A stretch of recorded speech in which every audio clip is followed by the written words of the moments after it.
आपके पास कोई फोटो है गौरी की? अजय ने कहा। नहीं, मेरे पास उसकी कोई फोटो नहीं है, रुद्र की मां ने कहा। शिट, अजय ने अपने सिर पर हाथ रखते हुए कहा। कुछ देर चुप रहने के बाद अजय ने फिर कहा, क्या आप मुझे वो गुड़िया लाकर दे सकती हैं जो आपने गौरी से खरीदी थी? हो सकता है जब हम लोगों को गुड़िया दिखाए तो हमें पता चल जाए कि ऐसी गुड़िया कौन सी लड़की बनाती थी। ठीक है, आप यहीं रुकिए, मैं अभी अपने कमरे से लेकर आती हूँ। इतना कहकर रुद्र की माँ अपने कमरे में जाने लगती है।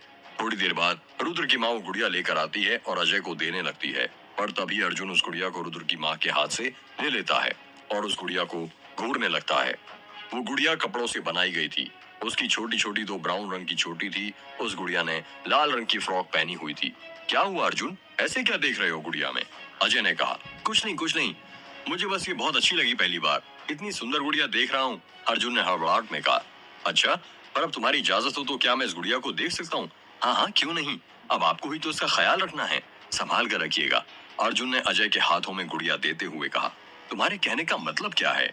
कुछ नहीं, मैं तो बस ये कहना चाह रहा था कि ये गुड़िया गौरी के खिलाफ बहुत बड़ा सबूत है, ये उसे ढूंढने में मदद करेगा, इसलिए संभाल कर रखिएगा।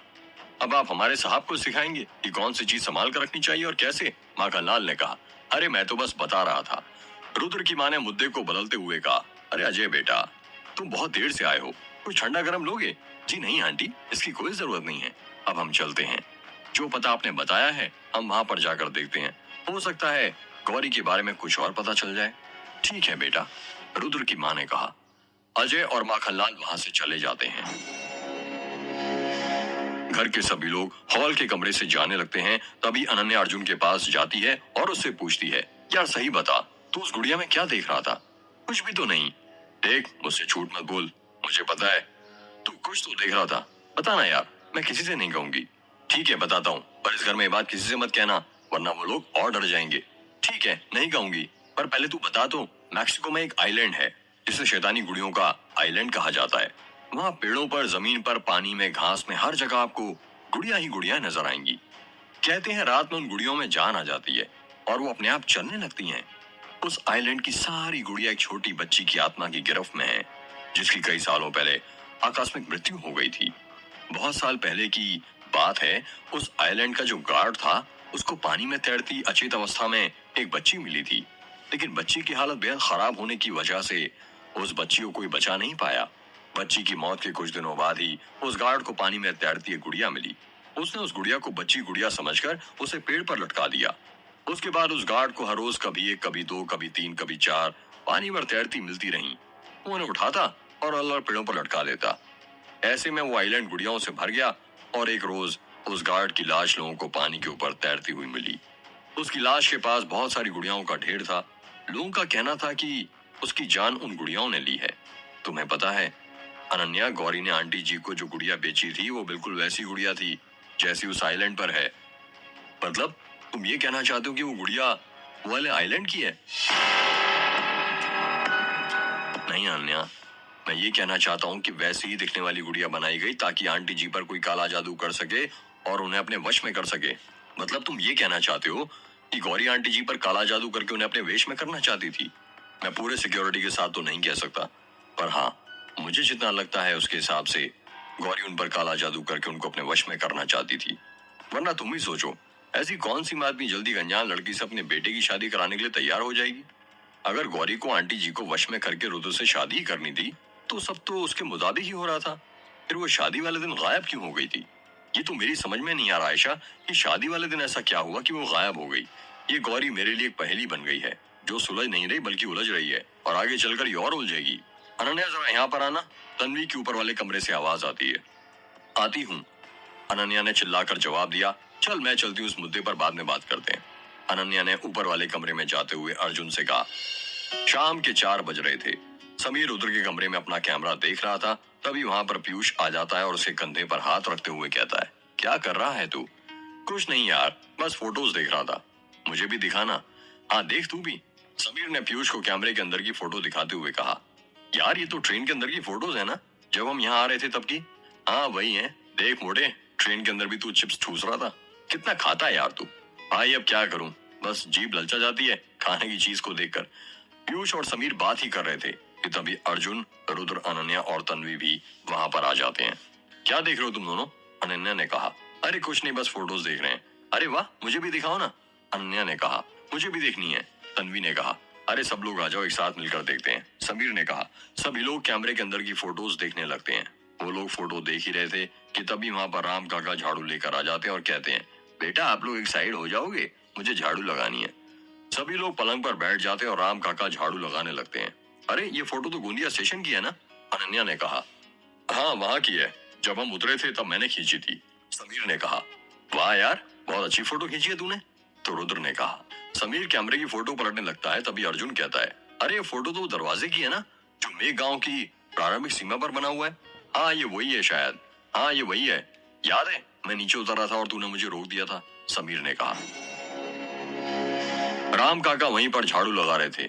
जब उन्होंने ये बात सुनी तो वो झाड़ू लगाते लगाते रुक जाते हैं और कहते हैं, क्या कहा, तुम वहां पर उतरे थे? मैंने मना किया था ना जिप्सी से मत उतरना, और उस मनुष्य दरवाजे की फोटो क्यों खींची? अभी उसे डिलीट करो, वरना पता नहीं क्या होगा। अर्जुन ने कुछ सोचते हुए कहा, राम काका आपने कहा था उस दरवाजे के पीछे कहानी है, क्या आप हमें बताएंगे कि आखिर उस दरवाजे के पीछे है क्या? नहीं बेटा रहने दो, बताइए ना काका, सभी ने एक साथ कहा। नहीं बेटा मैं नहीं बता सकता, प्लीज राम काका बता दीजिए ना, रुद्र ने कहा। अब रुद्र बाबू कह रहे हैं तो अब तो बताना ही पड़ेगा, आखिर ये भी तो हमारे मालिक हैं। तो अब सुनो, मेरा जो बेटा था उसको शादी के 5 साल बाद भी संतान नहीं हो रही थी, और मेघनाथ मंदिर में बरसों से हर महीने के आखिरी सोमवार के दिन भोर में 4 बजे से शिव भगवान की एक विशाल पूजा की जाती थी। कहते हैं उस दिन पूजा के वक्त जो भी मांगो वो आपको मिल जाता है, और उसी के लिए मैं अपनी बहू को लेकर मेघनाथ मंदिर गया था। मुझे उस दिन एक बात याद है, मैं उस रात को कभी नहीं भूल सकता। वो पूजा पंडित सुशलाचार्य कर रहे थे। पंडित सुशलाचार्य के गुरुओं ने उन्हें ये पूजा सिखाई थी, और अब पंडित सुशलाचार्य अपने शिष्यों को ये पूजा करना सिखा रहे थे। पंडित सुशलाचार्य के 4 शिष्य थे, आदित्य, करण, निशान और निर्मल, जिनकी उम्र करीब 10 वर्ष थी। पंडित सुशलाचार्य और उनके शिष्य पूजा की तैयारी कर रहे थे। वो 5 लोग मेघनाथ मंदिर के अंदर शिवलिंग के पास बैठे हुए थे, और मैं और मेरी बहू दूर खड़े होकर चुपचाप वो पूजा देख रहे थे। पंडित सुशलाचार्य सबसे पहले शिवलिंग को ठंडे जल और पंचामृत से स्नान कराते हैं। पंडित सुशलाचार्य शिवलिंग के दर्शनी ओर से भस्म की 3 समानांतर धारियां बनाते हैं, और फिर समांतर धारियां खींचकर उन पर मध्य में एक वृत्त बनाते हैं, जिसे शिवाक्ष कहते हैं। गुरुजी इस पूजा में भस्म का क्या अर्थ है? आदित्य ने पूछा। भस्म शब्द में भा अर्थात पत्र सनम अर्थात नाश हो, स्म अर्थात स्मरण। भस्म के कारण पापों का निर्दालन होकर ईश्वर का स्मरण होता है। हमारा शरीर नाशवान है, इसे निरंतर स्मरण रखने का जो प्रतीक है वो भस्म है, इसलिए पूजा में भस्म का प्रयोग किया जाता है। मनस्तु के मंत्र का उच्चारण करते हुए पवित्र भस्म को अंगूठे से रगड़ते हैं। त्र्यंबक मंत्र पढ़ते हुए इसे मस्तिष्क पर लगाते हैं। त्रयायुषे मंत्र पढ़ते हुए इस भस्म को अपने शरीर पर लगाते हैं। इस पूजा में कौन कौन से पुष्प अर्पित किए जाते हैं गुरुजी? निशान ने कहा। धतूरा, श्वेत कमल, चमेली, नागचंपा, रजनीगंधा, मोगरा तथा श्वेत पुष्प शिव जी को अर्पित किए जाते हैं। केतकी और केवड़ा केवल महाशिवरात्रि के दिन चढ़ाए जाते हैं। बेलपत्र को किस दिशा में रखना उचित है गुरुजी? करण ने पूछा। बेलपत्र को औंधे रखकर और उसके डंठल को अपनी ओर करके शिवलिंग पर चढ़ाते हैं। गुरुजी इस पूजा में शिवलिंग पर निरंतर जलधारा क्यों प्रभावित की जाती है? निर्मल ने कहा। जैसा कि आप सभी को ज्ञात होगा, शिवलिंग में शिव शक्ति एकत्रित होती है, जिस कारण प्रचंड ऊर्जा उत्पन्न होती है। इस ऊर्जा का शिवलिंग के कणों पर एवं दर्शनार्थियों पर कोई प्रतिकूल प्रभाव ना पड़े, इसलिए शिवलिंग पर निरंतर जलधारा प्रभावित की जाती है। इस धारा से खर्ज स्वर में सूक्ष्म ओम उत्पन्न होता है। मंत्र की निरंतर धार पढ़ते रहने से कालपिंड खुल जाता है, अर्थात जीव निर्गुण ब्रह्मा तक पहुंच जाता है। गुरुजी शास्त्रों के अनुसार सूर्यदेव की 7, गणेश जी की 4, भगवान विष्णु और उनके सभी अवतारों की 4, देवी दुर्गा की 1, हनुमान जी की 3 पर शिव जी की आधी परिक्रमा क्यों की जाती है? आदित्य ने कहा।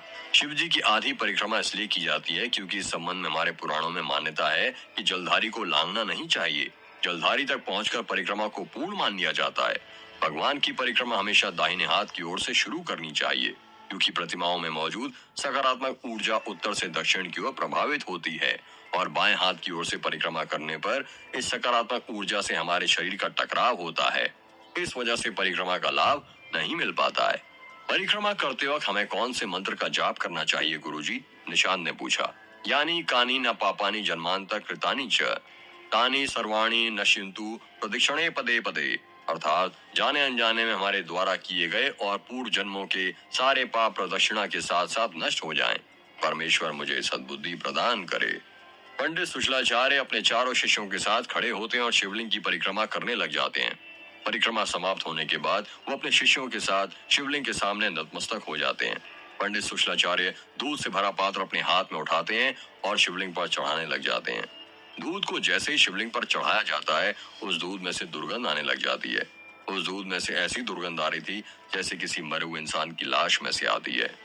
उस दुर्गंध को सूंघकर मैं, मेरी बहू और पंडित सुशलाचार्य के चारों शिष्य चकित हो गए थे।